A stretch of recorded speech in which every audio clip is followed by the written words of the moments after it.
when I create characters, I really believe in creating real character depth.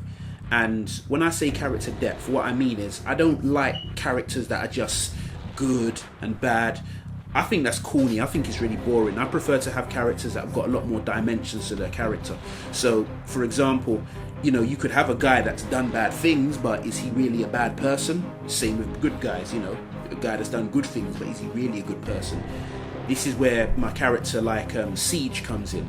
Now here we have a character who's a Garveyite, he's a Pan-Africanist. He follows the teachings of Marcus Garvey. He really believes in the uplifting of the African person, the African man and woman. He really believes in Africa for the Africans, and he's a humanitarian of sorts when he speaks his philosophy in that regard.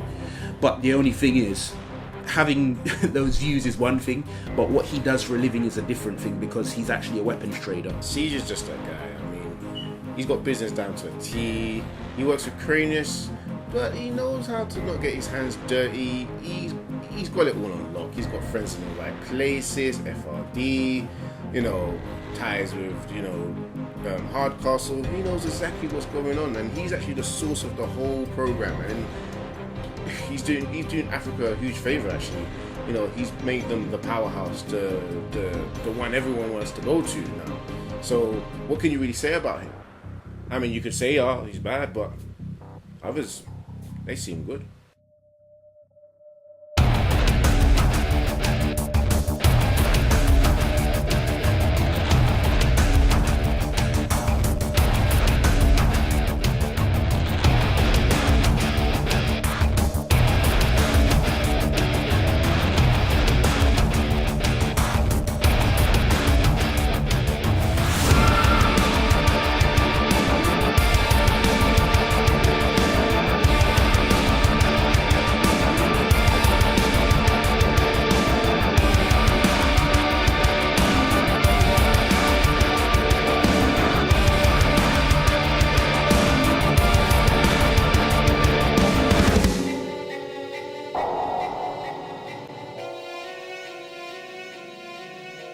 Seeing Siege as a villain, I believe that's too strong a word.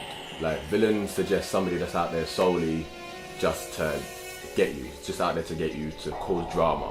Somebody that's out there to just be destructive. Siege isn't like that. He might have villain tendencies. Being a weapons trader, people say, alright, cool, he's a bad guy. He's delivering weapons to people out on the streets or whatever else. But to him, it's different. He's not there to cause wars. He's there for, he's doing this thing to protect. He's getting these weapons in to protect what he calls home, what he calls his humble abode. He's a guy that imports weapons into Africa, or more specifically Niger Congo. And, the first thing everyone's thinking, well, you're bringing guns, tanks, aircraft, battleships, all these things. How is that good? How is that uplifting? But the way Siege sees it is he's bringing these weapons in because he wants to use those weapons, or he believes those weapons should be used to protect Niger Congo, Africa, from pretty much anyone else that wants to try and oppose him, because he's learnt his lessons from history. He understands how transatlantic slave trade got its teeth sunk into it, and he's like, you know what, that's not going to happen again. He's an avid reader of history, so he decided, this is the best way to defend ourselves. So that's the route that he went.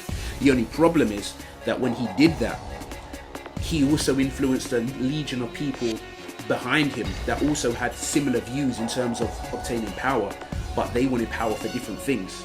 Siege is more of a politician of minds who basically goes after what he wants, and definitely with Africa, that's his territory, and anyone who comes forward into Africa with opposing opposition, he deals with very mercilessly. I don't really view Siege as a villain per se. I mean, he has definitely done villainous things, but as a villain, he doesn't really fit that mold. His motivations are a lot more just, a lot more calculated, there's a lot more purposeful to his efforts, to everything that he does. There's a point to what he does and a reason, and they're usually, while the things that he does can be villainous, they're usually done with the positive things hoping to happen down the road.